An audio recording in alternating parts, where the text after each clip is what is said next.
Welcome to Raj news. మీ సిల్వేరి శ్రీశైలం. తెలంగాణ రాష్ట్ర assembly రణరంగంగా మారింది. రాజకీయ చతురందాలకు వేదికనే కాకుండా చర్చలు సుదీర్ఘంగా కొనసాగాయి. ఈరోజు తెల్లవారుదామున 3 గంటల వరకు బడ్జెట్ పద్దులపైన సుదీర్ఘమైనటువంటి చర్చలు జరిగాయి. తెలంగాణ రాష్ట్రంలో కొనసాగుతున్నటువంటి అభివృద్ధి పథకాలపై అటు ప్రతిపక్షం ఇటు అధికార పక్షం నువ్వా నేనా అన్నట్టుగా చర్చలు కొనసాగించాయి. విద్యుత్ రెగ్యులేటరీ కమిషన్ పైన కూడా, విద్యుత్ కొనుగోళ్ల పైన కూడా సుదీర్ఘంగా చర్చలు కొనసాగాయి. మరోపక్క జ్యుడిషియల్ కమిషన్కు ఎల్ నరసింహారెడ్డి ప్లేస్లో జస్టిస్ మదన్ లోకూర్ను రాష్ట్ర ప్రభుత్వం అపాయింట్ చేసింది. ఆయన ఎవరి మాట వినడు. సీతయ్య అనేటటువంటి జ్యుడిషియల్గా పేరున్నటువంటి మదన్ లోకూర్ ఎలాంటి సంచలనాత్మకమైనటువంటి నిర్ణయాలు తీసుకుంటారనేటటువంటి అంశంపై చర్చ ఉత్కంఠత కొనసాగుతుంది. మరోపక్క బీఆర్ఎస్ నుండి కాంగ్రెస్కి వెళ్ళినటువంటి ఎమ్మెల్యేలు ఈరోజు అసెంబ్లీ లాబీలో మరోసారి బీఆర్ఎస్ మీటింగ్ హాల్స్లలో కనిపించారు. ఎలాంటి నిర్ణయాలు ఉండబోతున్నాయనేటటువంటి లెట్స్ వెయిట్ అండ్ సీ. ఈరోజు మనతో పాటు డాక్టర్ అందసత్యం గారు, సీనియర్ పొలిటికల్ అనలిస్ట్, మనకు లైవ్లో అందుబాటులో ఉంటారు. బీఆర్ఎస్ పార్టీ నుండి అరవింద్ గారు, మనకు కర్ణయ్య అరవింద్ గారు మనకు లైవ్లో అందుబాటులో ఉంటారు. కాంగ్రెస్ పార్టీ నుండి సంధ్యారెడ్డి గారు లైవ్లో అందుబాటులో ఉంటారు. మొదటగా అందసత్యం గారు, కాంగ్రెస్ పార్టీ అధికారంలోకి వచ్చినప్పటి నుండి సీరియస్ బిజినెస్ డిస్కషన్స్ ఇప్పుడే జరుగుతున్నాయని అనుకోవచ్చు. సుదీర్ఘమైనటువంటి చర్చలు, ప్రతి పద్దు పైన కూడా ప్రతిపక్షాలు అధికార పక్షం మధ్యలో వాదోపవాదాలు కొనసాగుతున్నటువంటి తరుణం మనం చూస్తున్నాం. ఎట్లా అభివర్ణిస్తారు అందసత్యం గారు? ఇది మంచి అనుభవం అండి రాష్ట్ర ప్రజలకు. అసెంబ్లీలో ఇటువంటి చర్చ జరగటం, ఎందుకంటే నిన్న 15 గంటల అసెంబ్లీ నడిచిన వాకౌట్లు కానీ, ఒడియం దగ్గర పోయి స్పీకర్ మైకులు ఇరియటం కానీ, బెంచ్లు ఎక్కియడం కానీ, ఇటువంటి ఏమీ లేకుండా హెల్తీ డిస్కషన్స్, కొన్ని వ్యక్తిగత ఆరోపణలు ఉండొచ్చు, కానీ ఏదేమైనా చర్చలు జరగటం అనేటువంటిది, అసలు అసెంబ్లీ ఉన్నదే చర్చలు జరగటానికి. అటువంటి చర్చలు గంటల కొద్ది జరుగుతూ ఉంటే ప్రజలకు విషయాలు ఏమిటో తెలుస్తూ ఉన్నాయి. కాబట్టి ఇటువంటి చర్చలను ఆహ్వానించాలి. అదే సందర్భంలో ఒక పార్టీ లోపాలు ఇంకొక పార్టీ బయట పెడతా ఉంటే, లేదా ఒక ప్రభుత్వం లోపాలను మరొక ప్రభుత్వం లోపాలను బయట పెడతా ఉంటే ప్రజలు బాగా ప్రయోజనం పొందుతారు. ఎందుకంటే ఏ ప్రభుత్వం అవినీతి చేసినా మరొక పక్షం బయట పెడితే ఈసారి అటువంటి అవకాశాలు ఉండవు. కాబట్టి విజిలెంట్ తోటి పనిచేసే అవకాశం ఉంటుంది. తర్వాత కమిషన్లోకి పోవద్దు, ప్రజలు గ్రహిస్తారనేటువంటి భయం ఉంటుంది. తర్వాత ప్రజలకు కూడా ఎడ్యుకేషన్, అంటే ఈ ఈ కారణాల వల్ల ఈ విధంగా అవినీతికి ఆస్కారం ఉందా అని చెప్పేసి ప్రజలు అర్థం చేసుకునే అవకాశం ఉంటుంది. ఉదాహరణకు గత 2 ఏళ్లుగా పోలవరం మీద, కాళేశ్వరం మీద చర్చ జరిగినాక రాష్ట్ర ప్రజలు నీటి ప్రాజెక్టు కడితే అనుమానించే స్థితికి వచ్చారు. అట్లనే ఇవాళ మిగతా విషయాల మీద కూడా, ఇవాళ విద్యుత్ శక్తి మీద నడుచుకుంటే చర్చ కూడా బాగా ఎన్లైట్ అవుతుంది. ఎప్పటి నుంచో విద్యుత్ శక్తి ఉద్యమం నాటి నుంచి ఇది చర్చ జరుగుతూ ఉంది. కానీ ఇట్లా కూడా ఉంటాయా విద్యుత్ శక్తి వెనకాల అనేటువంటివి కూడా ప్రజలకు అర్థం అవుతా ఉన్నాయి. కాబట్టి ఏదేమైనా మంచి ప్రశంసనీయమైనటువంటి చర్చ జరుగుతూ ఉంది. అక్కడక్కడ వ్యక్తిగత దూషణలు, తర్వాత వాళ్ళ బ్యాక్గ్రౌండ్ని గురించి కామెంట్స్, తర్వాత తీవ్రమైనటువంటి రాజకీయ వైరుధ్యం ఉన్న దగ్గర కాస్త వ్యక్తిగత ఛాలెంజెస్ కూడా నడుస్తున్నాయి. అవి ఉండనివ్వండి, ఉన్నప్పటికీ కూడా ఈ విధంగా చర్చ జరగటం అనేది మనం ఆహ్వానించాలి. అంటే రాజకీయంగా చాలా వరకు ప్రతిపక్ష పార్టీలు రాద్ధాంతం చేసేటటువంటి వైనాలు చేసినాం, కానీ నిన్న హెల్తీ డిస్కషన్స్ అనేటటువంటివి ఎలాంటి సంకేతంగా చూడొచ్చు అందసత్యం గారు? నిన్న ప్రధానంగా విద్యుత్ శక్తి మీదనే హాట్ గా డిబేట్ జరిగింది. అంటే దాన్ని హాట్ డిబేట్ అన్నమో సబ్జెక్ట్ ఓరియంటెడ్ డిబేట్ గా చాలా అందరికీ కూడా ఇట్స్ వెల్తీ అట్మాస్ఫియర్ లో కొనసాగింది. ఇట్స్ అ గుడ్ సైన్ అండి. Good sign, but with individual assassination. అంటే రెండు పక్షాలు నల్లగొండ జిల్లా నుంచే వచ్చాయి. కాబట్టి ఉదాహరణకు ఉత్తమ్ కుమార్ రెడ్డి, కోమటిరెడ్డి వెంకరెడ్డి ఉమ్మడి నల్గొండ జిల్లా నుంచి వచ్చిన వాళ్ళే. తర్వాత ఉమ్మడి నల్గొండ జిల్లాలో మొత్తానికి మంత్రిగా వచ్చినటువంటి జగదీష్ రెడ్డి సూర్యాపేటకు చెందిన వాడే. కాబట్టి సహజంగానే డిబేట్ జరిగేటప్పుడు పాలసీస్తో పాటు కొంత వ్యక్తిగత వైరుధ్యం కూడా చోటు చేసుకుంది. అయితే అదేం పెద్ద తప్పు కాదు. ఏవో వ్యక్తిగత సమస్యలు ఒకటి రెండు బయటకు తీసుకురావచ్చు, కానీ విద్యుత్ శక్తి మీద డిబేట్ జరగటం అనేది అవసరం. ఎందుకంటే ఇవాళ దరిదాపు మరి ఒక 1,00,000 కోట్ల విలువైనటువంటి ప్రాజెక్టులు రెండు, భద్రాద్రి, యాదాద్రి. తర్వాత దరిదాపు ప్రతి సంవత్సరం ఒక 10,000 కోట్ల విలువైనటువంటి విద్యుత్ శక్తి కొనుగోలు చేస్తున్నాం. వీటన్నిటి దృష్ట్యా మరి దాని మీద దరిదాపు స్టేట్ బడ్జెట్లో మరి 60,000 కోట్లు 70,000 కోట్లు ఖర్చు చేస్తున్నప్పుడు దాని వ్యవహారం ఏంటి, దాని పూర్వపరాలు ఏమిటి అనేది చర్చనీయాంశం కావటం అవసరం. ఇదే సందర్భంలో దాని మీద ఒక విజిలెన్స్ కమిషన్ కూడా నడుస్తుంది, జ్యుడిషియరీ కమిషన్ కూడా ఏర్పాటు చేశారు నరసింహారెడ్డి గారితో.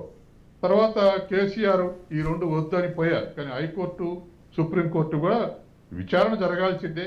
కాకపోతే జడ్జి కాస్త ఎక్కువ ఓవర్ బిహేవ్ చేశాడు కాబట్టి జడ్జిని తప్పించమన్నారు. కొత్త జడ్జి వచ్చారు, కానీ దాని మీద విచారణ మాత్రం కొనసాగుతుంది. అది కొనసాగాల్సినటువంటి అంశం కూడా. ఎందుకంటే ఇవాళ ఎక్కడైనా ఒక చిన్న సంస్థ ఒక 10 లక్షలు 20 లక్షలు పెట్టి ఉన్న సంస్థ కూడా నామినేషన్ పద్ధతిలో, అంటే కొటేషన్ పిలవకుండా ఏదైనా కొంటే వెంటనే సహ ఉద్యోగులు అనుమానిస్తారు, ఆ తర్వాత చుట్టూ ఉన్న ప్రజలు కూడా అనుమానిస్తారు. చిన్న సంస్థలో చిన్న 2,000 3,000 కూడా కొటేషన్ లేకపోతే ఆడిట్ ఆబ్జెక్షన్ చెప్తారు. కాబట్టి 30,000 కోట్ల విలువైనటువంటి దాన్ని నామినేషన్ ఇచ్చారు. నామినేషన్ అనేటువంటిది ఇప్పుడున్న ప్రభుత్వం యొక్క ఆర్గ్యుమెంట్. జగదీశ్వర్ రెడ్డి ఆర్గ్యుమెంట్ ఏమిటి, మాది ప్రభుత్వం ఇచ్చింది కూడా బిహెచ్ఎల్ అనేది పబ్లిక్ సెక్టార్ చెందినటువంటి సంస్థ, తప్పే ఉందని బీఆర్ఎస్ గవర్నమెంట్ అంటుంది, బీఆర్ఎస్ నాయకులు అంటున్నారు. అంటే దీనికి ఇప్పుడున్న ప్రభుత్వం యొక్క ఆర్గ్యుమెంట్ ఏంటంటే బిహెచ్ఎల్ నుంచి మళ్ళీ ప్రైవేట్ సంస్థలకు సబ్ కాంట్రాక్టులు ఇచ్చారు. ఆ సబ్ కాంట్రాక్టుల దగ్గర నుంచే బీఆర్ఎస్కు కమిషన్లు ముట్టినాయి. అందులో ఒకటి ఎగ్జాంపుల్ గుజరాత్ కంపెనీ ఉంది. కాబట్టి నామినేషన్ పద్ధతులు ఇవ్వటం ద్వారా ఇక్కడ ఒక యాదాద్రి దగ్గర ఒక 15,000 కోట్లు, భద్రాద్రి ప్రాజెక్టులో అవుట్డేటెడ్ టెక్నాలజీతో కట్టడం వల్ల, అంటే సూపర్ క్రిటికల్ టెక్నాలజీ కాకుండా సబ్ క్రిటికల్ టెక్నాలజీతో కట్టడం వల్ల ఆడకు 2,500 కోట్లు కమిషన్ తీసుకున్నారు. ఇవన్నీ కూడా బీఆర్ఎస్ నాయకుల జేబులో చేతిలో పోయినాయనేది ప్రభుత్వం యొక్క ఆర్గ్యుమెంట్. దాంతో వాళ్ళకు నమ్మకం కలిగే ఇందులో కరప్షన్ జరిగిందన్న నమ్మకంతో ఇవాళ జ్యుడిషియల్ కమిషన్ వేశారు. దీన్ని పసిగట్టినటువంటి కేసీఆర్ హైకోర్టుకు, సుప్రీంకోర్టుకు అప్పీల్ చేశాడు. అప్పీల్ చేసినప్పుడు వెంటనే సహజంగానే అది ప్రక్రియ, అందులో న్యాయ ప్రక్రియ కూడా. ఈ ప్రక్రియ తప్పే ఉందని అనుకుంటారు, కానీ ప్రజలేమనుకుంటారంటే ఏదో లోపం ఉండబట్టే అధికారులు కాదుగా ఎంక్వైరీ చేసేది, జ్యుడిషియల్ కమిటీ, తర్వాత రిటైర్డ్ జడ్జి, తర్వాత రెస్పెక్టబుల్ జడ్జి. కాబట్టి వాళ్ళు చేసేటువంటి ఎంక్వైరీ అంతా కూడా ఎందుకు తప్పుపడుతున్నారని చెప్పేసి ప్రశ్న వచ్చే అవకాశం ఉంది. అంటే కేసీఆర్ విచారణ నుంచి తప్పించుకోవటానికే ఈ పని చేస్తుండే, కోర్టులలో పోతుండని ప్రజల్లోకి ఒక ఒపీనియన్ వచ్చింది. తర్వాత రెండోది మరొక అంశం ఏంటంటే ఇవాళ జగదీశ్వర్ రెడ్డి కూడా దానికి ఇవి జరగలేదు అనేటువంటిది కాకుండా మీరు ఎంక్వైరీ చేసుకోండి అని ఛాలెంజ్ ఇచ్చాడు గత సమావేశాల్లో. మంచిది, మీరు ఛాలెంజ్ ఇసిరారు కదా అని చెప్పేసి వీళ్ళు జ్యుడిషియల్ కమిషన్ వేశారు. ఈ చర్చ అంతా జరుగుతూ ఉంటే విద్యుత్ శక్తి విషయాల మీద ఉద్యోగస్తులకు, కస్టమర్స్కు, సామాన్య ప్రజానీకానికి కూడా ఒక అవగాహనకు వస్తూ ఉన్నారు. కానీ నేను పర్సనల్గా ఇది జరగాలని కోరుకుంటున్నా. ఎందుకంటే గత ప్రభుత్వం అవినీతికి పాల్పడితే ఈ ప్రభుత్వం బయటకు తీయటం, ఈ ప్రభుత్వం అవినీతి పడితే మళ్ళీ వచ్చే ప్రభుత్వం బయట పెట్టడం అనేటువంటి ఇవి గవర్నెన్స్, నిజాయితీగా గవర్నెన్స్ ఉండడానికి ఉపయోగపడతాయి భవిష్యత్తులో. ఎస్, అన్నసత్యం గారు, కాంగ్రెస్ పార్టీకి చెందినటువంటి నాయకులు గతంలో బీఆర్ఎస్ పార్టీ నుండి చాలామంది ఎమ్మెల్యేలను తమ పార్టీలో చేర్చుకున్నారు. ఈరోజు నిన్న జరిగినటువంటి సీన్లో బీఆర్ఎస్ పార్టీ కోటరీలో మళ్ళీ బీఆర్ఎస్ పార్టీ వదిలిపెట్టి కాంగ్రెస్లోకి వెళ్ళినటువంటి ఎమ్మెల్యేలు కనిపించారు. ఇది ఎలా చూడాలంటారు? బహుశా ఒకటి, హైకోర్టు ముందు జడ్జిమెంట్ ఏమొస్తుందో, ఇప్పుడు దానం నాగేందర్ ఇంకొకళ్ళిద్దరు విషయాలు హైకోర్టులో ఛాలెంజ్ చేశారు కాబట్టి హైకోర్టులో జడ్జిమెంట్ వచ్చేంత వరకు అటు ఇటు ఊగిసలాటలు ఉంటారు. ఆ ఊగిసలాటని కూడా రెండు పార్టీలు అభ్యంతరం చెప్పవు. ఎందుకంటే కాంగ్రెస్ వాళ్ళేం మేము మళ్ళీ తర్వాత వస్తామని కాంగ్రెస్ హామీ ఇస్తారు. వీళ్ళు బీఆర్ఎస్ ఏమనండి మేము పోయినాం కానీ మళ్ళీ మాకు ఎందుకో మనసు బాగాలేదని అంటే వాళ్ళు కూడా ఇప్పుడున్న పరిస్థితుల్లో ఎవరు వచ్చినా మళ్ళీ ఉండవని అడుగుతారు. కాబట్టి రెండు వైపులా కూడా హానర్ చేసే అవకాశం ఉంది. మీరు గోడ మీద పిల్లులను లేదా మిమ్మల్ని పార్టీలకు రానివ్వమని ఇచ్చే స్టేట్మెంట్ లేవు. కాబట్టి బహుశా హైకోర్టు జడ్జిమెంట్ వచ్చేంత వరకు అటు ఇటు ఊగిసలాట ద్వారానే వీళ్ళు ఉంటారు. అందసత్యం గారు, ఎస్ ఎస్, డెవలప్మెంటల్ ప్రాజెక్ట్స్ పైన చర్చ అనేటటువంటిది సమగ్రంగా జరగడం లేదు అని కమ్యూనిస్ట్ పార్టీకి చెందినటువంటి సభ్యుడు డైరెక్ట్గా అసెంబ్లీ వేదికగా అభివర్ణించారు. సాంబశివరావు గారు కొత్తగూడెం నియోజకవర్గం నుండి. ఎట్లా స్పందిస్తారు ఆయన వ్యాఖ్యలు? సహజంగానే వామపక్షాలు వ్యక్తిగత స్టేట్మెంట్లకు, వ్యక్తిగత విషయాలకు వెళ్ళవు. జనరల్ గా వాళ్ళు పాటిస్తున్నటువంటి సూత్రం అది. కాబట్టి సహజంగానే వ్యక్తిగత దూషణలకు, వ్యక్తిగత ఆరోపణలకు, ఇటు తర్వాత తొడగొట్టు ఛాలెంజ్లకు, ఇటువంటి వాటికి సమయం ఎక్కువ పోతుంది అనేటువంటి ఆవేదన కూననేని సాంబశివరావుకు ఉండి ఉంటుంది. ఎందుకంటే వాటి వల్ల వచ్చేది జరుగుతున్నప్పుడు చూస్తే బాగానే ఉంటుంది, జరిగిన తర్వాత తెల్లారి ఆలోచిస్తే అసలు నిన్న ఏం మాట్లాడారంటే ఏముండదు. కాబట్టి ఆ issues, policies issue, developmental issues మీద చర్చ జరిగితే ఒక హెల్దీ అట్మాస్ఫియర్ క్రియేట్. తర్వాత రెండోది కూడా ఆ గవర్నమెంట్ సరి చేసుకునే అవకాశం ఉంటుంది, కరెక్షన్ చేసుకునే అవకాశం ఉంటుంది. అసెంబ్లీలో వచ్చిన విమర్శలతోటి కొన్ని కరెక్షన్ చేసుకునే అవకాశం ఉంటుంది. అటువంటి ఆపర్చునిటీ ప్రభుత్వం కోల్పోవద్దు, అటువంటి ఆపర్చునిటీ ప్రతిపక్షాలు వదులుకోవద్దు. మీరు ఎప్పుడైనా చూశారా? జయపాల్ రెడ్డి, వెంకయ్య నాయుడు, ఓంకారు, రాఘవరెడ్డి, ఇంకా రోషయ్య గారు, ఇటువంటి వాళ్ళు వ్యక్తిగత విషయాలు మీద దాడి చేయని ఎప్పుడైనా చూసామా మనం? పాలసీ మ్యాటర్ల మీద కార్నర్ చేసేవాళ్ళు, స్కాండల్స్ ఉంటే బయట పెట్టేవాళ్ళు, ప్రభుత్వాన్ని ఇరుకులు పెట్టేవాళ్ళు. అందుకని ప్రతిపక్షాల నాయకులు ఆ విధంగా బిహేవ్ చేయాలి. అంతే తప్ప ఇలా ఛాలెంజెస్, ఇండివిజువల్ విషయాలన్నీ మాట్లాడుకోవటం వల్ల ఆ కొద్దిసేపు ఎంటర్టైనింగ్ ఉంటుంది వినేవాళ్ళకు కూడా. తెల్లారి ఏం మాట్లాడుకున్నట్టే ఏముండదు, అలా సబ్జెక్ట్ ఏముండదు. తర్వాత ప్రజలకు వచ్చే ప్రయోజనం ఉండదు, రాష్ట్రానికి వచ్చే ప్రయోజనం ఉండదు. కాబట్టి అటువంటి వెనక పట్టుబడితే బాగుంటుంది. సరే, అందసిద్ధం గారు మళ్ళీ వస్తాను. మనతో పాటు సంధ్యారెడ్డి గారు, సీనియర్ కాంగ్రెస్ పార్టీ నాయకురాలు, మనకు లైవ్లో అందుబాటులో ఉన్నారు. సంధ్యారెడ్డి గారు, బీఆర్ఎస్ పార్టీ వదిలి కాంగ్రెస్ పార్టీకి వెళ్ళినటువంటి ఎమ్మెల్యేలు మళ్ళీ ఈరోజు బీఆర్ఎస్ పార్టీ శిబిరంలో కనిపించారు. సీన్ రివర్స్ అయిందని అనుకోవచ్చా? యూటర్న్ ఎందుకు అయ్యారు ఎమ్మెల్యేలు? సరే, ఇప్పుడు మనం రాజకీయ కోణాలలో ఆలోచిస్తే, ఇది రాజకీయ కోణంలో ఆలోచించకుండా మనం అంటే తెలంగాణ ప్రజల కోసం ఈ పాలన జరగాలి అంటే ఒకటే నేను చెప్పదలుచుకున్నాను సార్. వాళ్ళు మా పార్టీలోకి వచ్చినా మేమైతే రమ్మని అడగలేదు. వాళ్ళు అక్కడ కనీసం ఆత్మగౌరవం లేదు మాకు అసలు అని వాళ్ళు కాంగ్రెస్ పార్టీలో జాయిన్ అయ్యిండ్రు. ఇప్పుడు వాళ్ళు రాకపోయినా మాకు నష్టం ఏం జరగదు. వాళ్ళు బీఆర్ఎస్ పార్టీలకు మళ్ళీ పోతున్నారా అంటే అది వాళ్ళ నియోజకవర్గానికి సంబంధించిన ప్రజలు నిర్ణయించుకోవాలి, వాళ్ళు నిర్ణయించుకోవాలి. మేము ఇప్పుడు తెలంగాణ ప్రజలకు ఇచ్చిన మాట నిలబెట్టుకోవాలి.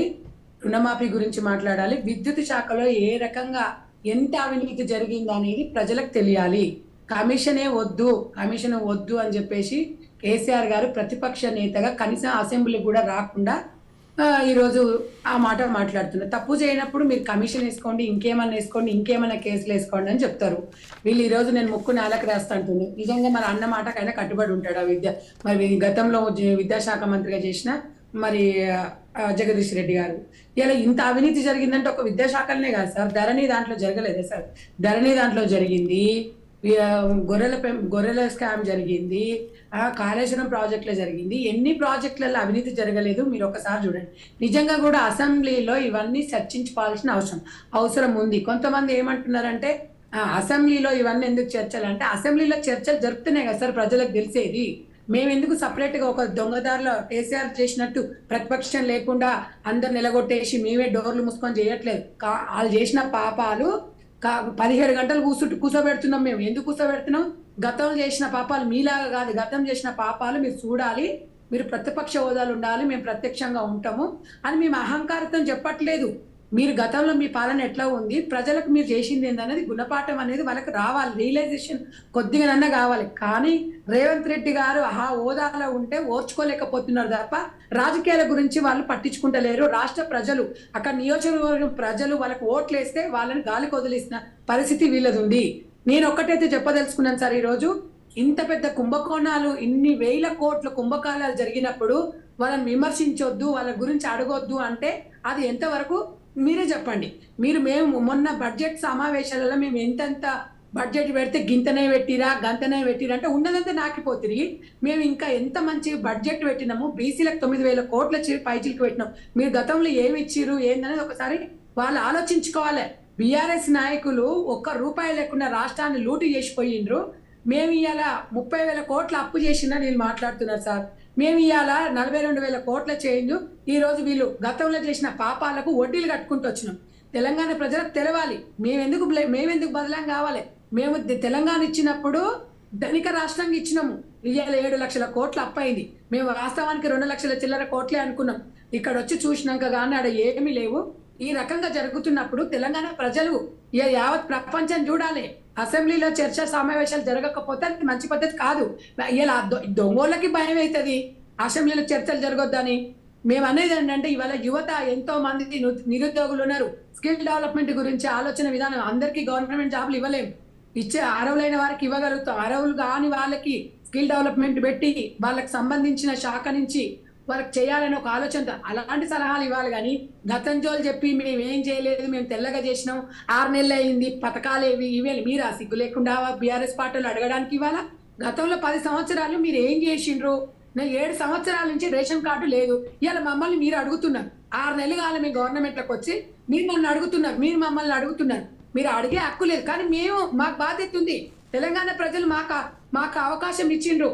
ఎస్, మీరు వాళ్ళ ప్రతిపక్షంలో ఉంటారు, మీరు ప్రత్యక్ష రాజకీయాలలో ఉండాలి, మీరు ఉండాలి, మీరు సమర్థవంత నాయకులని కాంగ్రెస్ పార్టీని తెలంగాణ ప్రజలు నమ్మిండ్రు. గతంలో నేను ఒకటి చెప్తున్నాను సార్, గతంలో కూడా రుణమాఫీ అని చెప్పేసి 25,000 మాఫీ చేసి ఇలా తడిసి మోపడి అయ్యింది. ఇప్పటి వరకు కూడా అది వాళ్ళు మాఫీ చేసింది రోడ్డు కిందనే అయింది. ఇవాళ మేము రుణమాఫీ 2వ విడత కూడా రిలీజ్ చేసినాం. 1,50,000 లోపల ఉన్న వాళ్ళకి చాలా మందికి నిన్న మన టెక్నికల్ ఇష్యూస్ ఉండొచ్చు. ఒక పేరు ఆధార్లో ఒక పేరు ఉంటే పాస్బుక్లో ఒక పేరు ఉండడం వల్ల టెక్నికల్ ఇష్యూస్ పడలేదు. చాలా మందికి నేను ఎవరు కలిసినా కూడా వాళ్ళని అడుగుతుంటే చెప్తున్నారు మాకు ఇక్కడ క్లియర్ అయింది, ఇక్కడ అవుతుంది. టెక్నికల్ ఇష్యూస్ తప్ప ఇది కాంగ్రెస్ పార్టీ ఇచ్చిన మాట ఎప్పుడు కూడా తప్పదు. వీళ్ళు ఓర్చుకోలేకపోతున్నారు. మేము ఇలా రుణమాఫీ చేస్తుంటే రైతు బంధు ఎప్పుడు ఇస్తారంట అడుగు అంటే వీళ్ళకి సబ్జెక్ట్ లేదు, ఏం చేయాలి అడుగుతున్నారు. మేము 1 by 1 ఇస్తాము, మేము 100% అన్నయ్య మేము ఇస్తాం. ఇవ్వకపోతే ఓపిక పట్టుకొని ఉండండి. ఇవ్వకపోతే ప్రజలు మమ్మల్ని తిరస్కరించి మిమ్మల్ని అధికారంలో తెస్తారు కదా. మీరు ఇప్పటి నుంచి ఎందుకు మాట్లాడుతున్నారు? తెలంగాణ ప్రజలకు మేము ఇలా ఇచ్చిన హామీలని నెరవేర్చుకుంటూ వస్తున్నాం. టైం పడుతుంది, అది అర్థం చేసుకోవాలి. ఇవాళ ఉద్యోగాలు కూడా ఇవ్వడానికి కూడా మీకు ఇప్పుడు ఉన్న ఉద్యోగాలు ఎన్ని ఉన్నాయి అనేది కూడా క్లారిటీ తెలుస్తలేదు సార్. గతంలో అన్ని దొంగ లెక్కలు చెప్పిండ్రు. ఇలా కేసీఆర్ కల్వకుంట్ల ఫ్యామిలీలో కూడా 3-4 రూమర్స్ వచ్చినాయి. మరి రూమర్స్ నిజమా తెలియదు. వాళ్ళ దాంట్లోనే ఎగ్జామ్ రాయకుండానే పరీక్షలు పాస్ అయినట్టుగా జాబ్లు వచ్చినట్టు ఇవన్నీ మేము అన్ని సమీక్షించుకోవాలి. ఊరికేనే ఉండదు అన్నమాట నెరవేరుస్తాం. మీరు సలహాలు చెప్పండి మాకు. తెలంగాణ ప్రజలు కర్రగాల్చి వాత పెట్టినాక కూడా మీరు ఇంకా కూడా అసెంబ్లీలో అట్లా మాట్లాడుతుంటే మీరు ఇంకా ఏం ఎలగబెట్టిరని చెప్పేసి మాట్లాడుతున్నారు. సంజయ్ రెడ్డి గారు మళ్ళీ వస్తాను. 60 రూపాయలు కాదు. కర్ణే అరవింద్ గారు బీఆర్ఎస్ పార్టీని విడిపోయి వెళ్ళిపోయినటువంటి ఎమ్మెల్యేలు మళ్ళీ వస్తున్నారనేటటువంటిది ఒక ఆశాజనకమైనటువంటి వార్త. ఎట్లా స్పందిస్తారండి ఈ అంశంపై? సార్, ముందుగా మీకు ప్యానెల్లో ఉన్నటువంటి ప్రజలకు మంచినీళ్ళ దండాలు సార్, నమస్కారాలు. ఈరోజు అసెంబ్లీలో బీఆర్ఎస్ ఎల్పీ కార్యాలయంలో గద్వాలకు సంబంధించినటువంటి ఎమ్మెల్యే కేటీఆర్ గారి కోసం 2 సార్లు వచ్చి 3వసారి కేటీఆర్ గారు అక్కడ అందుబాటులో ఉన్నాడు అనేటువంటి విషయం తెలుసుకొని ఆయన స్వయంగా వెళ్ళి నేను బీఆర్ఎస్ పార్టీలో కొనసాగుతా, నేను ఆ రోజు రేవంత్ రెడ్డి గారి దగ్గరికి నియోజకవర్గ అభివృద్ధి గురించి పోయినా అని వారే స్వయంగా మాట్లాడినటువంటి మాట ఉంది. ఆయన ఆ రోజు కప్పుకున్నటువంటి కండువా కూడా అది ఒక దేవస్థానానికి దేవునికి సంబంధించినటువంటి కండువా అనేటువంటి వివరణ ఇచ్చేటువంటి ప్రయత్నం చేసిండ్రు. అంతేకాకుండా ఇవాళ గద్వాల ఎమ్మెల్యే కాకుండా ఇంకా 2-3 కూడా ఇవాళ తిరిగి కాంగ్రెస్ పార్టీలోకి వస్తారు అనేటువంటి మాట కూడా ఆయన చెప్పేటువంటి ప్రయత్నం చేసిండ్రు. అయితే మేమేమంటా ఉన్నాము అంటే సార్, ఇవాళ కాంగ్రెస్ పార్టీకి సంబంధించినటువంటి నాయకుడే ఇవాళ ఆ మునుగోడు నియోజకవర్గానికి సంబంధించినటువంటి శాసనసభ్యుడు కోమటిరెడ్డి రాజగోపాల్ రెడ్డి గారు ఆయన్నే స్వయంగా మాట్లాడిండు సార్. ఆయన్నే స్వయంగా ఏమని మాట్లాడిండు అని అంటే, మా కాంగ్రెస్ రేవంత్ రెడ్డి గారు ఇవాళ బీఆర్ఎస్ ఎమ్మెల్యేలని ఇట్లా అట్లా అనేటువంటి ప్రయత్నం సరే ఆయన్నే స్వయంగా చెప్పిండు. ఆ విషయం మీకు కూడా తెలుసు. నేను ఇక్కడ చెప్పేటటువంటి అంశం ఏంటి అని అంటే సార్, రేవంత్ రెడ్డి గారు గతంలో ఆయన ప్రతిపక్ష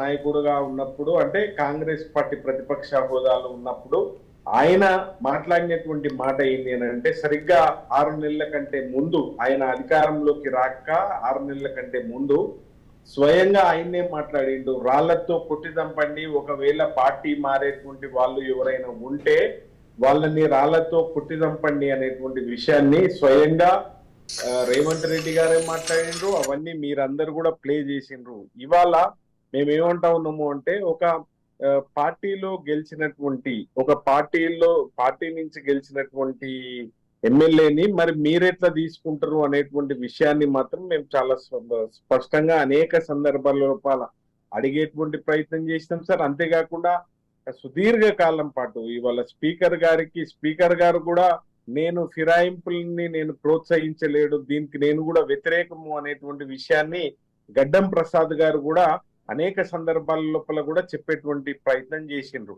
ఇవాళ మేము వచ్చే నెల ఆగస్టులో సుప్రీంకోర్టు కూడా వెళ్ళి ఇవాళ పార్టీ ఫిరాయించేటువంటి వాళ్ళపైన చట్ట రీత్యా చర్యలు తీసుకోవాలి అనేటువంటి విషయాన్ని కూడా మేము కోర్టులో పిల్లైపోతా ఉన్నాం. కాబట్టి అయితే ఇవన్నీ చూసియా లేకపోతే ఈడ 3 కారణాలు ఉంటాయి సార్. ప్రధానంగా ఎవరైనా కావచ్చు, వాళ్ళు పార్టీ మారడానికి, వాళ్ళు ఎమ్మెల్యేగా ఉన్నారు కాబట్టి వాళ్ళు మంత్రి కావడం కోసము, చీఫ్ విప్ కావడం కోసము, లేకుంటే విప్ కావడం కోసము అని, అంటే క్యాబినెట్ ర్యాంకు హోదా కోసం మాత్రం పోయి ఉంటారు. లేదు, రెండోది ఏముంటది అని అంటే, ఆ నియోజకవర్గానికి రావాల్సినటువంటి నిధులు, అంటే గతంలో ఆయన హామీ ఇచ్చినట్లు ఒకవేళ ఆ పార్టీలకు పోతే నేను ఈ నియోజకవర్గానికి ఇన్ని కోట్ల రూపాయల నిధులు ఇస్తా అని చెప్పి ఆ నిధుల కోసము, లేదు అని అనుకుంటే ఇంకొక కోణం ఉంటది, అది నేను బహిరంగంగా చెప్పేటువంటి అది అవకాశం నాకుండదు. కాబట్టి ఈ దాంట్లో మాత్రమే ఎవరు పోయినా ఆ కోణంలో పోతారు సార్. మేమేం ఇవాళ పార్టీలోకి ఇవాళ సాయంత్రమో రేపు పొద్దున్నో ఆయన కేసీఆర్ గారిని కలిసి నేను ఇదే పార్టీలో కొనసాగుతా అనేటువంటి విషయం కూడా స్వయంగా చెప్పిండు. నేనేం చెప్తా ఉన్నాను అంటే సార్, ఇవాళ గడ్డం మైపాల్ రెడ్డి గారు కానీ, లేదు అనుకుంటే ఇక పోయినటువంటి వాళ్ళు ఎవరైనా కావచ్చు, పోయినటువంటి వాళ్ళకి టిఆర్ఎస్ పార్టీ గొప్పగా అవకాశం ఇచ్చి అక్కడ 3 సార్లు అక్కడ ఇండస్ట్రియల్స్ వాళ్ళందరితోనూ కూడా ఆ 24 గంటల మనం చెప్పినట్లు ఆయన 3వసారి ఎట్లా అధికారంలోకి వచ్చిండు అనేటువంటి విషయం కూడా మీకు క్షుణ్ణంగా నాకంటే ఎక్కువ మీకే తెలుసు సార్. ఇండస్ట్రియలిస్ట్ కి 24 గంటల కరెంటు మనం ఇచ్చినాం. వాళ్లకు కావాల్సింది ప్రధానంగా పటాన్ చెరువు నియోజకవర్గంలో పెద్ద ఎత్తున ఉండేవి ఇండస్ట్రియల్సే. ఆ ఇండస్ట్రియల్స్ అన్నిటికీ, పారిశ్రామిక వాడలన్నిటికీ కూడా మనము నాణ్యమైనటువంటి 24 గంటల కరెంట్ ఇచ్చినాం. తద్వారా ఆయన 3 సార్లు గెలుచుకుంటూ వచ్చిండు సార్. ఈ 3వసారి గెలిచిన తర్వాత ఆయన పార్టీ మారిండు. ఆడ పార్టీ మారితే ఆడ అద్భుతమైనటువంటి నాయకులందరూ కూడా ఇవాళ మేము ఆయన మారినంత మాత్రాన మేము ఎవరం కూడా మాకు ఏమంటారు, మున్సిపల్ చైర్మన్లు ఉన్నారు, సర్పంచులుగా, జెడ్పీటీసీలుగా, ఎంపీపీలుగా పనిచేసినటువంటి అనుభవం ఉన్నటువంటి వ్యక్తులందరూ కూడా టిఆర్ఎస్ తోనే ప్రయాణం అవుతా ఉన్నారు. ఆయన మాత్రమే కాంగ్రెస్ పార్టీలోకి పోయినరు అనేటువంటి విషయం కూడా చెప్పిండ్రు. ఇక్కడ నేను చెప్పొచ్చేటువంటి అంశం ఏంటి అని అంటే సార్, ఇవాళ కాంగ్రెస్ పార్టీని క్షేత్రస్థాయిలో నిజంగా కూడా వద్దురా నాయన ఈ కాంగ్రెస్ పాలన అనేటువంటి మాట మాత్రం ఎవరు అవునన్నా ఎవరు కాదన్నా మళ్ళీ వస్తాను, ఒక బలమైనటువంటి చర్చనైతే జరుగుతా ఉన్నది సార్. వాళ్ళు సత్యం గారు, కేసీఆర్ గారు, అరవింద్ గారు మళ్ళీ వస్తాను. కేసీఆర్ గారు అసెంబ్లీకి రానప్పుడు అతనికి ప్రతిపక్ష హోదా ఎందుకు అని కొమ్మటిరెడ్డి రాజగోపాల్ రెడ్డి గారు సభా వేదికగా ప్రశ్నించారు. ఎట్లా స్పందిస్తారండి ఆయన వ్యాఖ్యలపైన? ఖచ్చితంగా అండి, ప్రతిపక్ష హోదా ఇవ్వకపోవటం అనేది అటెండెన్స్ సంబంధించినటువంటి విషయం కాదు, శాసనసభ్యుల సంఖ్యకు సంబంధించినటువంటి విషయం. టోటల్ స్ట్రెంత్ లో 10% స్ట్రెంత్ ఉంటే ఆటోమేటిక్గా కాన్స్టిట్యూషన్ ప్రకారం ప్రతిపక్ష హోదా వస్తుంది. అట్లాగే లేరనుకోండి, లేనప్పుడు చట్టం ప్రకారం రాదు. ఇప్పుడు జగన్ కోర్టులు వేసాడు 11 మంది ఉన్న ఇయ్యాలని, కోర్టు కూడా సమర్థిస్తుందని నేను అనుకోను. సరే, ఏదేమైనా ప్రతిపక్ష హోదా పక్కకు పెడితే కేసీఆర్ పాల్గొనటం అవసరం. ఎందుకంటే ఖచ్చితంగా ఆయన పర్ఫెక్షన్స్, ఆయనకున్నటువంటి వొకాబులరీ, ఆయనకున్నటువంటి అండర్స్టాండింగ్, ఇవన్నీ కూడా బీఆర్ఎస్ బలపడటానికి, తర్వాత బీఆర్ఎస్ శ్రేణులకు ఒక బూస్ట్, కాన్ఫిడెన్స్ లో ఉండేటువంటి మార్పు రావటానికి కేసీఆర్ ప్రజెన్స్ ఉపయోగపడుతుంది. కాబట్టి ఖచ్చితంగా చాలా మంది నాయకులు గతంలో ప్రతిపక్ష నాయకులుగా వ్యవహరించిన వాళ్ళేం సంఖ్యను చూసి హాజరు కాలేదు. గతంలో జైపాల్ రెడ్డి కానీ, వెంకయ్య నాయుడు కానీ, ఓంకార్ కానీ, ఇటువంటి వాళ్ళు చాలా మంది స్టాల్వర్డ్స్ ఒకళ్ళిద్దరే ఉన్నారు. అయినా వాళ్ళ ప్రసంగాలు, వాళ్ళకున్న సబ్జెక్టు, వాళ్ళకున్న ఇన్ఫర్మేషన్, వీటన్నిటితోటి అబ్సల్యూట్ మెజారిటీ కాంగ్రెస్ గవర్నమెంట్కు చెమటలు పట్టించారు. వాళ్ళు అనేక స్కాండల్స్ బయట పెట్టారు. ఆ విధంగా చర్చలు సాగాలి తప్ప, అట్లా కాకుండా సబ్జెక్టు ఉండి కూడా ఒక మాజీ ముఖ్యమంత్రి అయ్యి కూడా సభలో పార్టిసిపేట్ చేయకపోతే సహజంగానే ఓల్డ్ ఏజ్ వల్ల పాల్గొనట్లేదేమో, లేదా అనారోగ్యం వల్ల పాల్గొనట్లేదేమో, ఇంకా ఏదో రకాల కొడుకును ప్రోత్సహించాలనే ఆబ్సెంట్ అవుతుండు, ఎక్కువ అసెంబ్లీలో కొడుకును మాట్లాడించడానికే కావట్లేదని ప్రత్యర్థులు అనే అవకాశం ఉంది. ఇటువంటి అన్నిటికి కూడా అవకాశం ఇచ్చిన వాడు అవుతాడు. తర్వాత రెండోది, ఏ నాయకుడైనా నేను మంత్రి పదవి ఉంటేనే నాయకుడు అంటే కుదరదు, ముఖ్యమంత్రి ఉంటానంటే కుదరదు.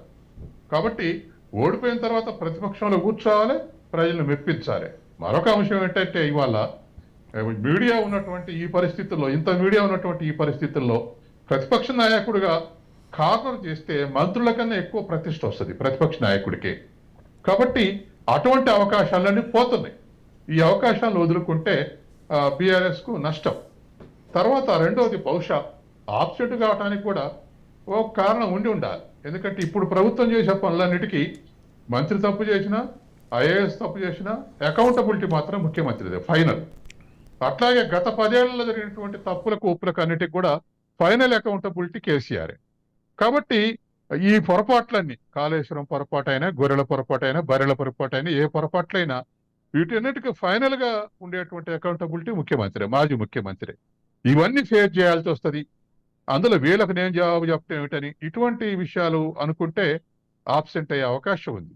అయినా రాజకీయాలు అట్లా అనుకోకూడదు. ఖచ్చితంగా హాజరు కావాలి. ఖచ్చితంగా ఇప్పుడు ప్రభుత్వం చేసే తప్పులను కూడా కార్నర్ చేయొచ్చు. అట్లా కార్నర్ చేసిన వాడే ప్రతిపక్ష నాయకుడు. అలా పాలసీస్ ఆల్టర్నేటివ్ గా సూచించిన వాడే ప్రతిపక్ష నాయకుడు. కేవలం విమర్శే కాదు, ఆల్టర్నేటివ్స్ కూడా చూపెట్టవచ్చు ఆయనున్న ఐడియాస్. అందుకని ఏ విధంగా చూసినా కేసీఆర్ ఆప్షన్స్ కరెక్ట్ కాదు. ఎస్, అందసితం గారు. సంధ్యారెడ్డి గారు, 10 సంవత్సరాల తర్వాత నేను ముఖ్యమంత్రి అవుతానని చెప్పి జగ్గారెడ్డి గారు బోనాల ఊరేగింపు సమక్షంగా ఒక వ్యాఖ్య చేశారు. ఏంటి ఆయన సమీకరణాలు, ఏంటి ఆయనకున్నటువంటి క్యాల్కులేషన్స్ ఏంటి? ఏం సార్, ఒకసారి మళ్ళీ చెప్పండి, నాకు వినిపించలేదు. 10 సంవత్సరాల అనంతరం నేను ముఖ్యమంత్రి అవుతాను అని చెప్పి జగ్గారెడ్డి గారు ఒక వ్యాఖ్య చేశారు బోనాల ఉత్సవాల సందర్భంగా. ఏంటి ఆయనకున్నటువంటి క్యాల్కులేషన్స్ ఏంటి అని అడిగాను. సార్, ఇప్పుడు ఆయన ఏమన్నాడో నేను చూడలేదు, మీరు చెప్తున్నారు. కావాలంటే మీకు షేర్ చేస్తానండి, వీడియో క్లిప్పింగ్ ఉంది. ఆయనకు దేవుడి దగ్గరికి వెళ్ళిండ్రు, మరి ఆయన దేవుడిని స్మరించుకుంటున్నారు. మరి ఆయనకి ఏమనిపించిందో, నేను సీఎం కావాలని మొక్కుకున్నారేమో, అది వాళ్ళ అంతర్గత విషయం. ఎందుకంటే వాళ్ళు కావాలని అనుకుంటున్నారేమో, దాన్ని పెద్ద రాద్ధాంతం చేసి దాని గురించి అని కాదు. చాలా సందర్భాలలో ప్రతి ఒక్కరు కూడా ఎమ్మెల్యేలు కావాలి, మనం కూడా ఎంపీలం కావాలని కోరుకుంటూ ఆయన మొక్కుకున్నారేమో. దాన్ని పెద్ద రాజకీయ కోణం చూడాల్సిన అవసరం అయితే నేనైతే లేదని అనుకుంటున్నాను. నేనే చెప్పుకోవడంలో తప్పేముంది సార్. ఇప్పుడు నేను కూడా సీఎంని అయితే, సీఎం రేదులో చాలా మంది ఉండే ఎంపీలు, మేము కూడా ఎమ్మెల్యే టికెట్ వస్తుందని ఒక 100 మంది ఆశించిండ్రు. ఆశించడంలో తప్పు లేదు. దాని గురించి అది పెద్ద జాతీయ చర్చ కాదు, ఒక రాష్ట్ర చర్చ కాదు. ఆయన సంతోషానికి ఆయన అనుకున్నారు. ఆయన కూడా ఒక మంచి సమర్థవంతమైన నాయకుడు కాబట్టి తను కోరుకున్నారేమో తప్ప అది దాని పెద్దగా రాజకీయంగా ఆలోచించాల్సిన అవసరం లేదు. ఇందాక సోదరులు మరి అరవింద్ గారు చాలా మాట్లాడిండ్రు. ఎంతసేపు చూడు కాండవ కప్పుకున్నారు, మా దాంట్లోకి వచ్చిండ్రు, మళ్ళీ పోయిండ్రు, మళ్ళీ ఎందుకు పోయిండ్రో తెలియదు, ఎందుకు వచ్చిండ్రో ఇదే చెప్తున్నారు తప్ప అలా జాతిపిత గురించి, వాళ్ళ జాతిపిత, మా తెలంగాణ రాష్ట్ర జాతిపిత కాదు, అలా జాతిపిత గురించి తెలంగాణలో అసెంబ్లీలో ప్రతిపక్ష హోదా లేకుండా, ప్రతిపక్ష నేతగా లేకుండా ఎక్కడనో కూర్చొని, ఎక్కడనో ఎవరు కూర్చుంటారు సార్? తప్పించుకొని వాళ్ళు దొంగలు కూర్చుంటారు. దొరలు అయితే ఏం చేస్తారు? అసెంబ్లీలోకి వచ్చి ఇది జరిగింది, ఎస్ నేనేం తప్పు చేసినా మేము అన్నిటికీ మేము సమాధానం చెప్తారని వస్తారు. అది వాళ్ళు చూసుకోవాలి. తెలంగాణ ప్రజలు గమనిస్తుర్రు. మేము ఇది చేసినాం, మేము అది చేసినాం, మా తాతలు నేతులు దాగిరు, మా మూతులు నాకు, మా మూతులు వాసన చూడరని ఇప్పుడు చెప్పంగానే సరిపోదు. ఎందుకైనా కండవ కప్పుకుండో మళ్ళీ ఎందుకు మీ దగ్గరకు వచ్చిండో మీకు తెలవాలి, వాళ్ళకి తెలవాలి.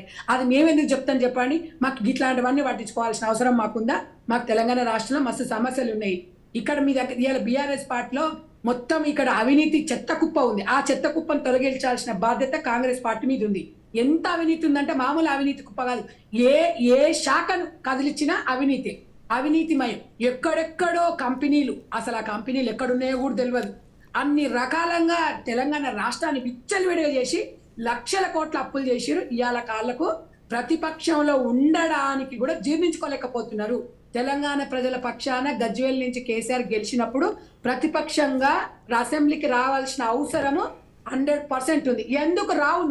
నువ్వు అంత పెద్ద అదేంది? ప్రజల ముందు ప్రతి ఒక్కరు కూడా బలాదూరి. ప్రజలు మిమ్మల్ని ఎన్నుకున్నప్పుడు నువ్వు అసెంబ్లీలో మాట్లాడకపోతే, నేను కర్తనికి నేనే దొరని అన్నప్పుడు రాజీనామా చేసి ఇంట్లో కూర్చోవాలి.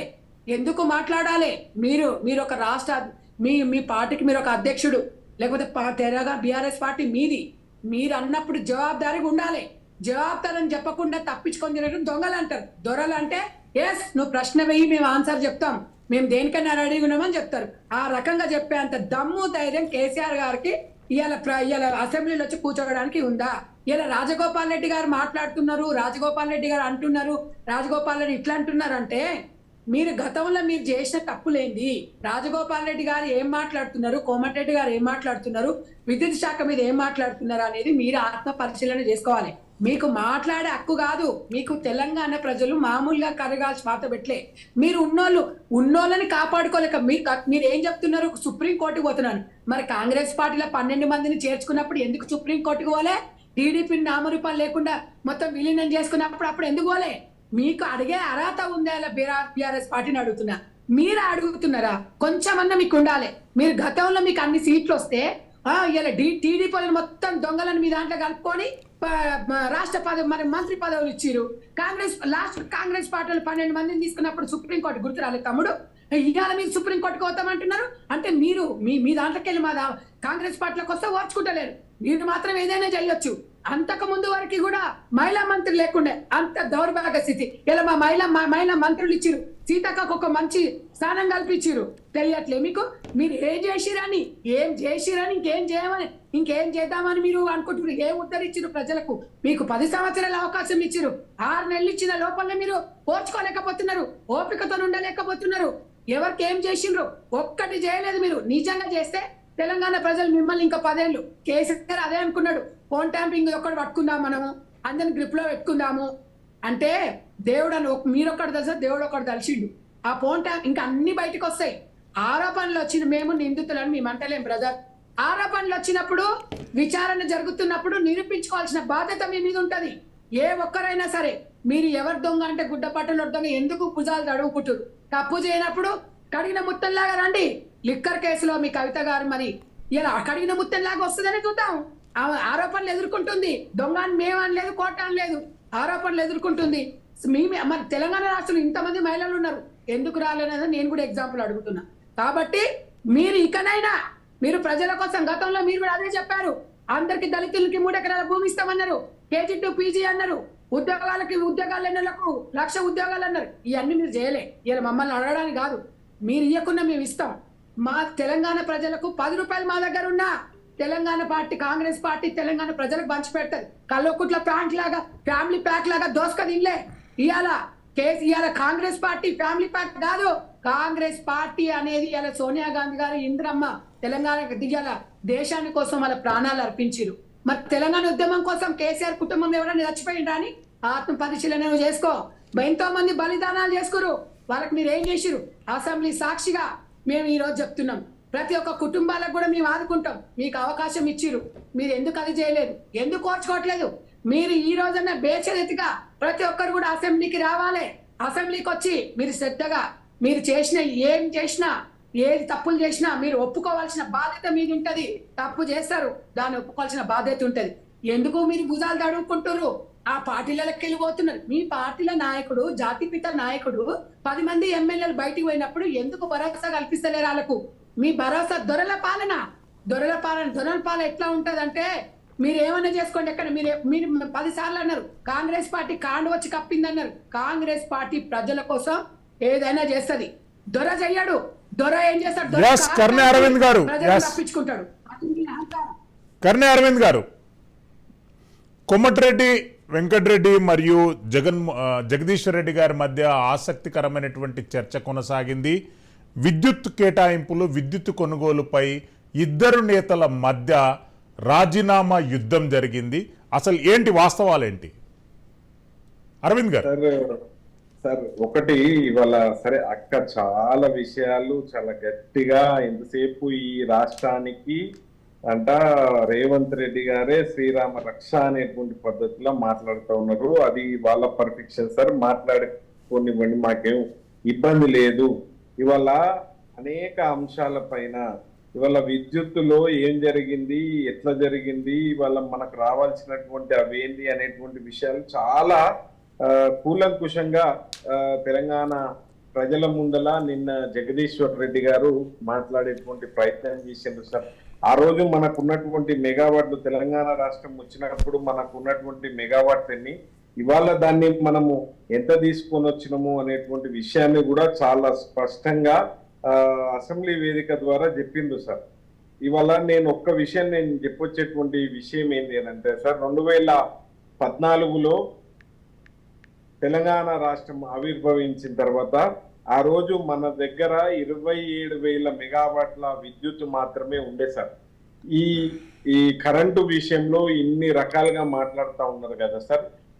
ఈ కరెంటు గురించి మాట్లాడే కంటే ముందు అసలు వాస్తవం ఏంది, అవాస్తవం ఏంది, జరిగినటువంటి పరిస్థితులు ఏంది అనేటువంటి విషయాన్ని తెలుసుకొని మాట్లాడితే బాగుంటది అనేటువంటి విషయం నేను తెలియజేస్తూ, ఈడ తెలంగాణకు 2 మోసాలు బలంగా జరిగినాయి సార్. విభజన చట్టంలో భాగంగా 10 ఏళ్ళు తెలంగాణ ఆంధ్ర ఇద్దరు కూడా కలిసి దీన్ని చేసుకోవాలి, దీన్ని విభజించుకోవాలి అనేటువంటి దాన్ని ప్రతిపాదన పెట్టినప్పుడు తెలంగాణకు ఆంధ్రప్రదేశ్ కు 53.89% సార్. ఆంధ్రప్రదేశ్ కు పవరు 53.89% ఏమో ఆంధ్రప్రదేశ్ కు, తెలంగాణకు 46.11% తెలంగాణకి ఇవ్వాలి అని చెప్పి ఒక చట్టం చేసిండ్రు. దాన్ని ఉల్లంఘిస్తూ అక్కడ 2 మోసాలు ఏం జరిగినాయి అనంటే, చంద్రబాబు నాయుడు గారు ఏమో ఆ రోజు ముఖ్యమంత్రిగా ఉన్నప్పుడు ఈ చట్టాన్ని ఉల్లంఘించిండ్రు. మొదటిగా మోసం అక్కడ జరిగింది. రెండో మోసం ఏంది అనంటే సార్, దాదాపుగా 400 మెగావాట్లు ఉన్నటువంటి సీలేరు ప్రాజెక్టుని ఆంధ్రలో కలుపుకోవడం కూడా ఒక పెద్ద మోసం ఆ రోజు జరిగినటువంటి పరిస్థితి ఉంది సార్. అయితే మనము ఛత్తీస్గఢ్ దగ్గర కరెంటు ₹3.90 కొన్నాం. ఇది ఆన్ రికార్డ్ లో ఉన్నది. ఇది ఎవరైనా పునాస యాసంగి పంటలప్పుడు, యాసంగి పంటలో పీక్ లోడ్ వచ్చేటువంటి క్రమంలో మొన్న కూడా ఈ ప్రభుత్వం కూడా కొన్నటువంటి పరిస్థితి ఉంది. పీక్ లోడ్ ఎప్పుడు వస్తుంది అంటే, యాసంగి పంట ఉన్నప్పుడు ఏసీల వినియోగదారులు ఉంటారు. ఈ ఎండాకాలంలో పీక్ లోడ్ వస్తుంది. ఆ వచ్చేటువంటి క్రమంలో ఈ కాంగ్రెస్ ప్రభుత్వం కూడా కొన్నది. అయితే 2 అంశాలు ఏముంటాయి అనంటే సార్, నేషనల్ గ్రిడ్ లో ఉండాలి అనంటే మనం సౌదర్న్ గ్రిడ్ లో ఉన్నాం సార్, సౌతర్న్ గ్రిడ్ లో ఉన్నాం. దాంట్లో తమిళనాడు, కర్ణాటక, తెలంగాణ, ఆంధ్రప్రదేశ్, ఛత్తీస్గఢ్ ఈ రాష్ట్రాలు ఉంటాయి సార్. అయితే మనకు 3 దాన్ని మనం పెట్టుకున్నాం. వార్తా డిచ్పెల్లి, అంగుల్, పలాస, వరంగల్, వరోరా సార్.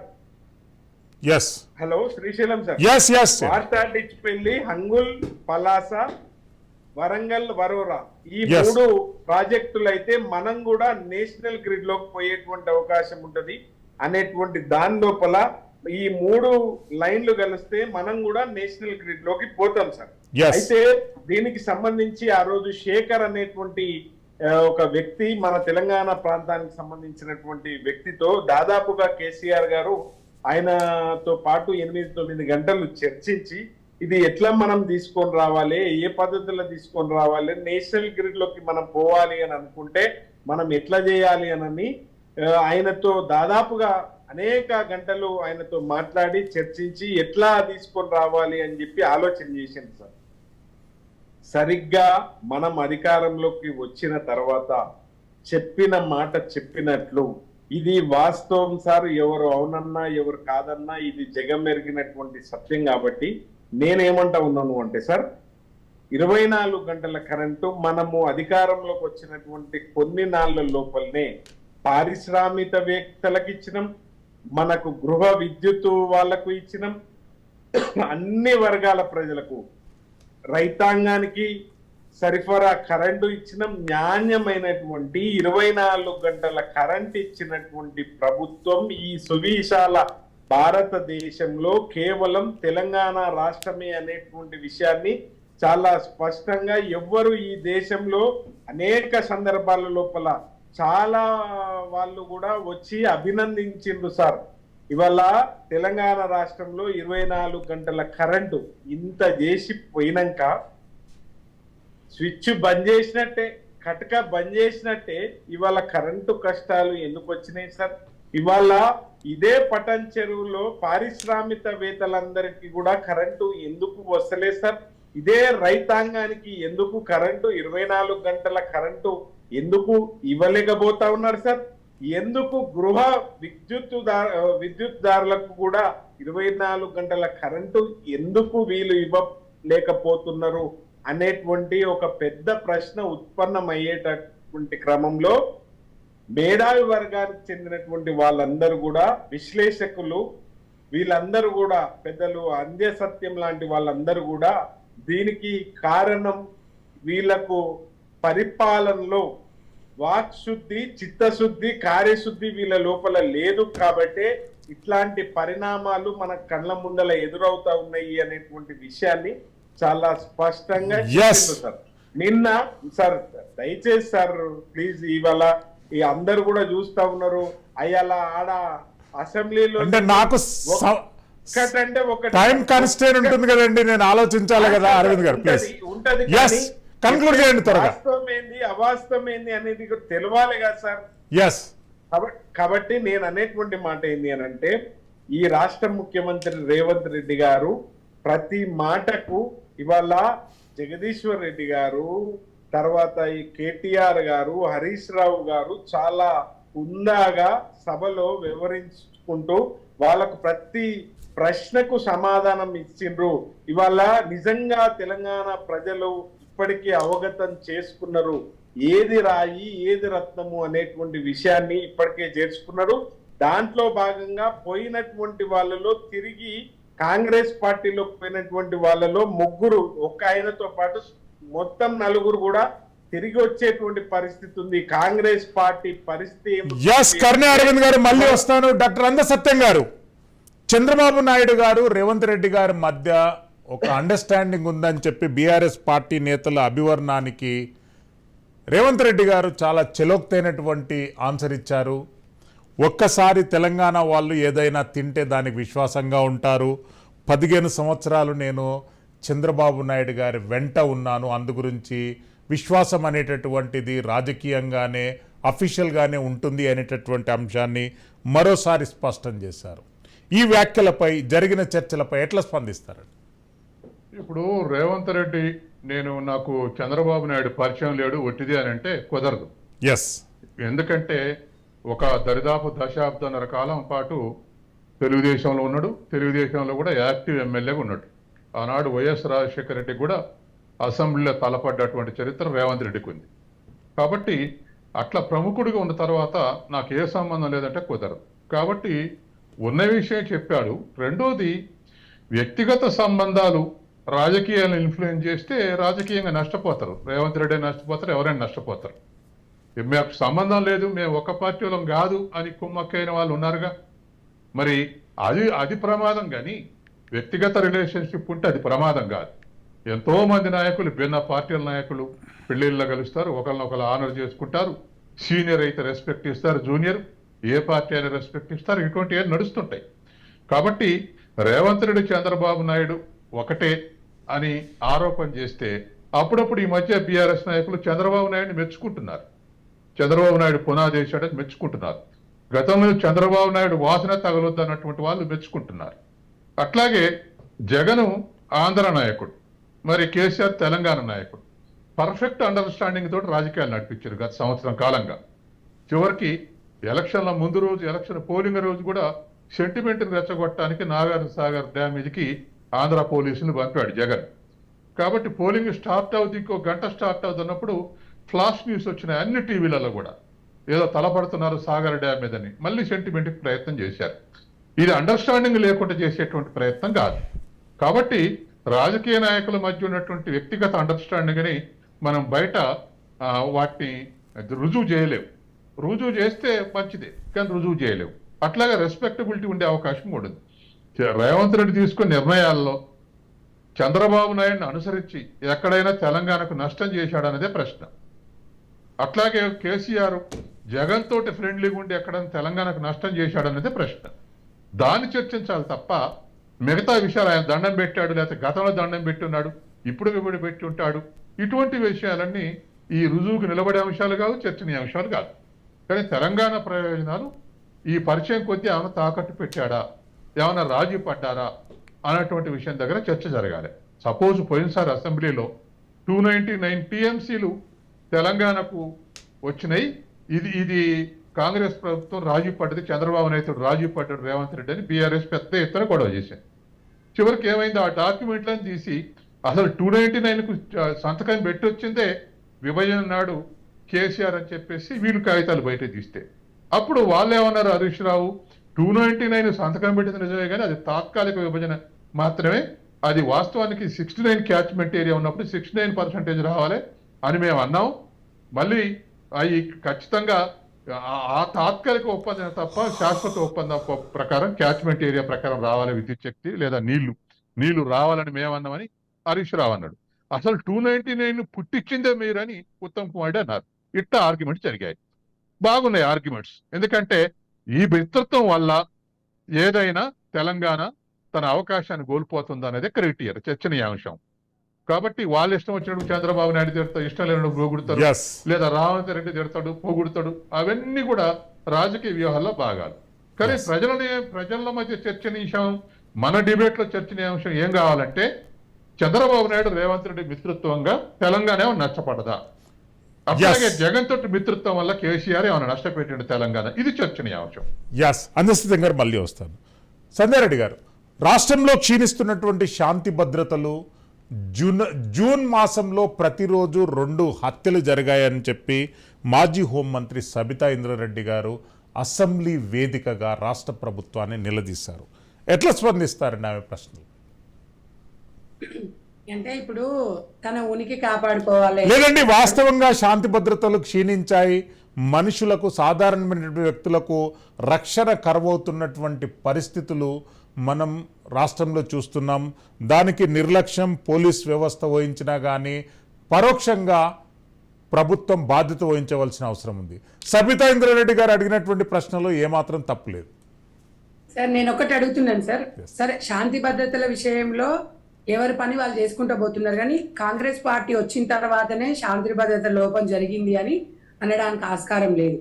ఎందుకంటే సబితా ఇంద్రారెడ్డి హోంమంత్రిగా ఉన్నప్పుడు చాలా సంఘటనలు జరిగినాయి. మరి గతంలో మన మహమూద్ అలీ గారు ఉన్నప్పుడు కూడా అసలు తెలంగాణ రాష్ట్రంలో హోంమంత్రి ఉన్నాడా లేడా కూడా తెలియలేదు. చాలా సందర్భాలలో చూసినాం, చిన్న పిల్లల మీద అత్యాచారాలు జరిగినాయి, చిన్న పిల్లల్ని మర్డర్లు చేసిండ్రు.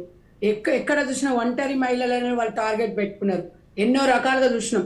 ఎఫ్బిఆర్ అంటే ఈ మర్డర్, ఈ అత్యాచారాల విషయాలు, శాంతి భద్రత విషయంలో ఒకరికొకరు పోల్చుకోవాల్సిన అవసరం లేదు. బట్ కాకపోతే మీరు 100% మీరు అన్నట్టుగా శాంతి భద్రతల లోపం అనేది మన ఒక్క పోలీసు యంత్రాంగం మీదనే కాదు సార్, మన విషయమున కనీస బాధ్యత తెలంగాణ ప్రజలు కాదు, రాష్ట్ర ప్రజలు, దేశ ప్రజలు కూడా, మనం కూడా ఒక జాగ్రత్తగా ఉండాల్సిన అవసరం ఉంది.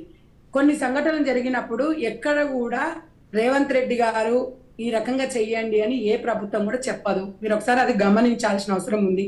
ప్రతిపక్షాలలో వాళ్ళు గతంలో విద్యాశాఖ మంత్రి సబితా ఇంద్రారెడ్డి గారు ఉండే, విద్యాశాఖ ఏ రకంగా ఉండేనో ఆ శాఖ మీరు ఒక్కసారి చూసినట్టయితే ఆమె ఆ శాఖకు న్యాయం చేసిందా అనేది కూడా మీరు ఒకసారి పరిశీలన చేయాలి. శాంతి భద్రత విషయంలో ఏదైనా జరిగినప్పుడు లోపాలు ఉన్నప్పుడు ప్రభుత్వం దృష్టికి తీసుకురావాలి. అలాంటివి ఉన్నప్పుడు తప్పకుండా మీరు చెప్పింది మేము స్వీకరిస్తాం, కాదని ఎప్పుడు కూడా చెప్పాం. ఏ విషయంలో ఏ రకంగా జరిగిందనేది రివ్యూ చేసుకోవడానికి కూడా అవకాశం ఉంటుంది. తప్పకుండా మేము కూడా ప్రభుత్వం దృష్టికి తీసుకెళ్తాము. ఇలా ఒక చర్చ కార్యక్రమంలో ఇలా అడిగారని కూడా మేము చెప్పడం జరుగుతుంది. మేము కూడా చూస్తున్నాం. ఈ విద్యుత్ విషయంలో ఇందాక సోదరు చాలా మాట్లాడిపోయిండు. ఏదో 30 గ్రామాలు అన్నారు. 30 గ్రామాలు ఉన్నప్పుడు మండలాలలో పోయినప్పుడు వాళ్ళే బీఆర్ఎస్ పార్టీ అధికారంలో ఉంది, వాళ్ళు ఏది మాట్లాడలేదు. విద్యుత్ యూనిట్ల గురించి మాట్లాడుతున్నారు. మేము ఈ కరెంట్ ఇచ్చినాం, ఆ కరెంట్ ఇచ్చినాం. కాంగ్రెస్ పార్టీ ఉన్నప్పుడు ఒక యూనిట్ ఎంత ఉండే, బీఆర్ఎస్ పార్టీ వచ్చిన తర్వాత ఎంత యూనిట్ ఉంది అనేది ఉండాలి. ఇలా చంద్రబాబు నాయుడు దండం పెట్టినంత మాత్రాన గురు శిష్యులు ఒకటే అయ్యిందా అనేది కాదు. అందసత్యం అనేది చాలా కరెక్ట్ గా మాట్లాడారు. ఎందుకంటే ఆయన చాలా వెరీ క్లారిటీగా చెప్తారు. నిజంగా ఒక సామాజిక మీద అంటే ఒక సోషల్ సామాజికంగా ఏ రకంగా అయితే ఆయన స్పృహ ఉందో ఆ రకంగానే ఏ పార్టీలకైనా తొత్తు పలకాల్సిన అవసరం లేదు. చాలా చక్కగా మాట్లాడిండ్రు. నాకు చాలా సంతోషం అనిపించింది. వాస్తవానికి ఇలా చంద్రబాబు నాయుడు గారు ఆయన టీడీపీలో పనిచేసిండు కాబట్టి వాళ్ళ గురువు గారు ఇలా సీతక్క కూడా ప్రతి రాఖీ పండుగకు పోయి చంద్రబాబు నాయుడు గారికి రాఖీ కడుతుంది. అది ఇక్కడ ఇది జాతీయ అంశం కాదు, ఇది ప్రజలకు ఏదో ఇబ్బంది పెట్టేది కాదు. ఇవాళ తెలంగాణ రాష్ట్రానికి సీఎం రేవంత్ రెడ్డి గారు ఉన్నారు, ఆంధ్రాకి చంద్రబాబు నాయుడు గారు ఉన్నారు. ఇద్దరు సఖ్యతతోనే ఉండి పనులు ముగించుకొని తెలంగాణ 2 రాష్ట్రాలు మంచిగా ఉండాలని కోరుకునే వ్యక్తి రేవంత్ రెడ్డి గారు. అంతే తప్ప దాన్ని కూడా రాజకీయం చేస్తున్నారు. ఆంధ్రలో పెత్తనం చేస్తున్నారంటే ఇంకెక్కడ ఆంధ్ర ఉంది సార్? మీరు చెప్పండి, ఇంకెక్కడ ఆంధ్ర తెలంగాణ ఉంది? తెలంగాణ సెంటిమెంట్ ఎక్కడ ఉంది? బీఆర్ఎస్ పార్టీ అయిన రోజే తెలంగాణ సెంటిమెంట్ పోయింది. అడిగే ఎక్కడదని ఇలా నేను కూడా ఇలా బీఆర్ఎస్ పార్టీని క్వశ్చన్ చేస్తున్నా. మీరు ఇంకా ఎన్ని రోజులు తెలంగాణ సెంటిమెంట్ తోని, మీ కుటుంబం మొత్తం ఎన్ని రోజులు తెలంగాణ సెంటిమెంట్ తోని అనేది ఇలా తెలంగాణ ప్రజలు పబ్బం గడుపుకున్న తెలంగాణ ప్రజలు అడుగుతున్నారు. చాలా రకాలుగా ఇన్ని మీరు ఇలా హరీష్ రావు గారు, కేటీఆర్ గారు చాలా మాట్లాడుతున్నారు. మాట్లాడాలి. ఎందుకంటే మీరు స్పెషల్ ఫండ్ కింద తెలంగాణ రాష్ట్రం గవర్నమెంట్ ఉన్నప్పుడు ఎవరికి కూడా ఏ నియోజకవర్గానికి స్పెషల్ ఫండ్ కింద 10 కోట్లకు ఎక్కువ రాలేదు. ఇవాళ గజ్వేల్కి, సిద్దిపేటకి, సిరిసిల్లకి 900, 800, 1000 కోట్లు వచ్చినాయి. అవన్నీ ఎక్కడ పోయినాయి? ఏం చేసిండ్రు? మరి ఇలా మీరు తెలంగాణ ప్రజల గురించి ఎప్పుడు ఆలోచించలే. వాళ్ళు ఒక నియోజకవర్గ నాయకుల లాగానే మాట్లాడారు. కానీ కాంగ్రెస్ పార్టీ అందరినీ, ఇలా బీజేపీ పార్టీ, ఇలా బీఆర్ఎస్ పార్టీని, ఎంఐఎంని ఇక్కడ అందరినీ కూడా కూర్చోబెట్టి అందరికీ టైం ఇచ్చి ఈ సమస్యలను చెప్పమంటుంది. మరి ఎవరు మంచి స్టెప్ వేస్తున్నారు, ఏ రకంగా ఉంది అనేది ఈ రోజు ఇవన్నీ. సంధ్యారెడ్డి గారు మళ్ళీ వస్తాను. అరవింద్ గారు, రాష్ట్ర వ్యాప్తంగా చర్చలో ఈరోజు అసెంబ్లీ వేదికగా జరిగినటువంటి అంశాలు, అన్ని అంశాలపైన సుదీర్ఘమైనటువంటి చర్చ కొనసాగింది. మరోపక్క రుణమాఫీ 2వ విడత ఈరోజు రాష్ట్ర ముఖ్యమంత్రి గారు స్వయంగా ఆయన రుణమాఫీ పథకాలను ప్రవేశపెట్టున్నారు. మీర్ఖాన్పేటలో ఈరోజు స్కిల్ యూనివర్సిటీ ప్రారంభోత్సవం కూడా జరిగే అవకాశం ఉంది. రాష్ట్ర వ్యాప్తంగా జరుగుతున్నటువంటి అన్ని అభివృద్ధి కార్యక్రమాలపై అసెంబ్లీ వేదికగా చర్చ కొనసాగుతుంది. రాజ్ న్యూస్ స్పెషల్ డిబేట్లో పాల్గొన్న వక్తలందరికీ ధన్యవాదాలు తెలియజేస్తున్నాం. Keep watching Raj news. Silveri Srisailam for Raj news.